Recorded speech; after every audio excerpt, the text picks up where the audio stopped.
28 Juli 2020. Nah, ada yang tahu pembelajaran sekarang apa? Pembelajaran apa? Betul, sekarang pembelajaran siro. Apa pembelajaran siro itu? Iya, benar yang saya ya. Pembelajaran siro adalah pembelajaran sejarah, kebudayaan, akan dan saudara soleha minimal begitu robah. Selamat menonton videonya ya.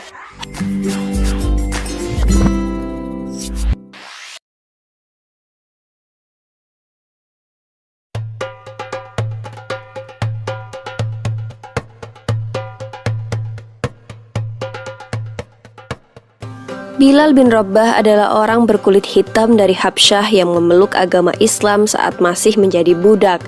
Bilal termasuk orang yang mengalami kejamnya perbudakan.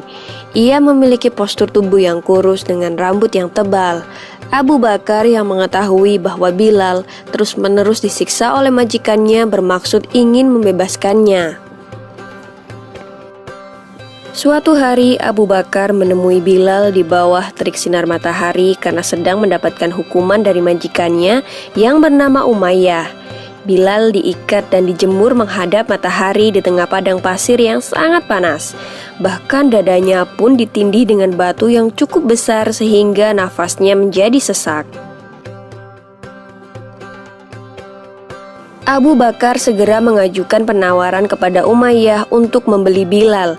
Umayyah yang cukup terkejut malah menaikkan harganya berlipat ganda. Ia mengira bahwa Abu Bakar tidak akan sudi untuk membayar mahal demi budak seperti Bilal.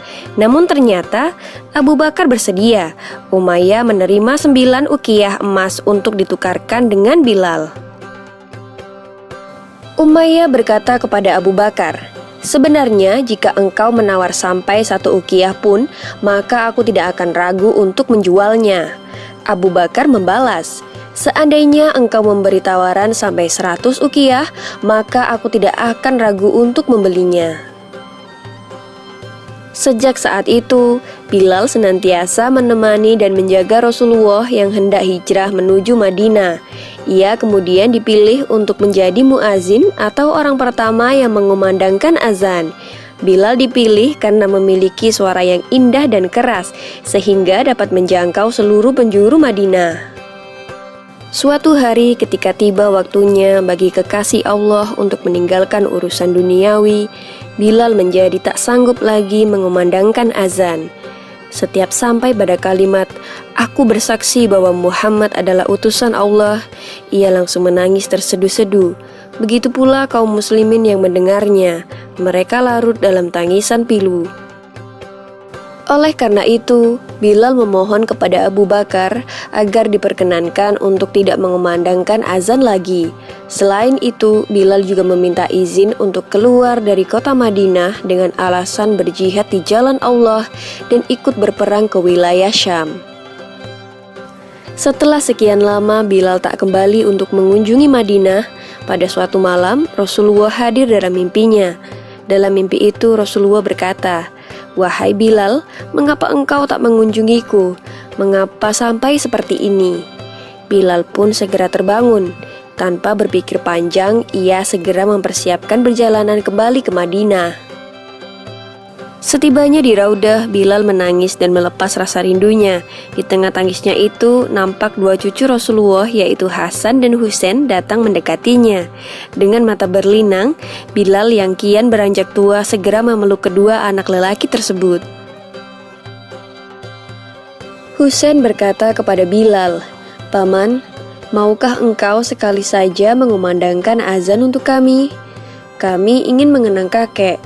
Pada saat yang bersamaan, Umar bin Khattab juga sedang melihat pemandangan yang mengharukan itu.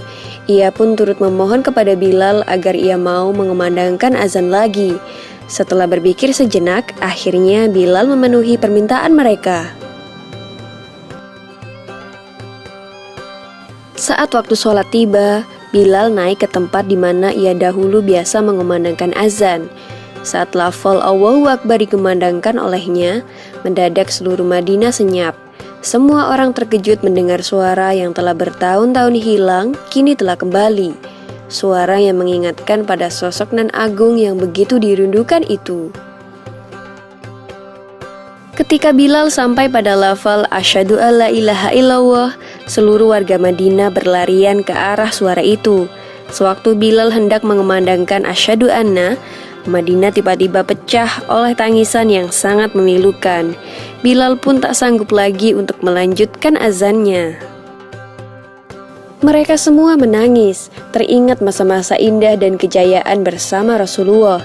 Di antara mereka, Umar bin Khattablah yang paling keras tangisannya. Di atas Menara Nabawi, Bilal mulai beranjak turun dan wajahnya dipenuhi oleh air mata yang berderai. Itulah azan pertama dan terakhir bagi Bilal setelah Rasulullah wafat. Bilal wafat pada tahun 20 Hijriah di Damaskus saat ia berusia sekitar 60 tahun. Demikian kisah Bilal bin Rabah dan azan terakhir di Madinah. Semoga kisah ini dapat menambah iman kita semua. Amin ya robbal alamin.